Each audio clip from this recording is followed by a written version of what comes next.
प्रदेश के अन्नदाताओं के लिए एक बड़ी खुशखबरी सामने आई है। जी हां, योगी सरकार ने प्रदेश के किसानों के हित में बड़ा कदम उठाते हुए जायद सीजन की 9 फसलों को फसल बीमा योजना और किसान क्रेडिट कार्ड के दायरे में शामिल कर दिया है।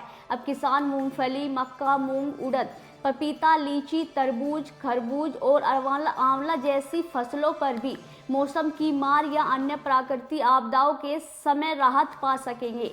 आपको बता दें कि इन फसलों को केसीसी से जोड़ने का फायदा किसानों को सस्ते ब्याज दर पर लोन के रूप में मिलेगा। खास बात यह है कि यदि किसान समय से ऋण चुका देते हैं तो उन्हें 3% ब्याज में अतिरिक्त छूट भी दी जाएगी। खेती के लिए आर्थिक टेंशन से राहत देने के लिए केंद्र सरकार ने किसान क्रेडिट कार्ड की लिमिट भी बढ़ाकर अब 5 लाख कर दी है। ऐसे में यूपी के किसानों के लिए खेती करना अब पहले से कई आसान और फायदेमंद हो जाएगा। दरअसल बता दें कि सरकार के इस फैसले का दूसरा बड़ा फायदा ये है कि बारिश, सूखा, बाढ़ जैसी आपदाओं में यदि फसल खराब होती है तो किसान को बीमा के तहत मुआवजा मिलेगा। इससे नुकसान की भरपाई की जा सकेगी और किसान आर्थिक रूप से सुरक्षित रहेंगे। बता दें कि योगी सरकार ने मखाना की खेती को भी बढ़ावा देने का फैसला लिया।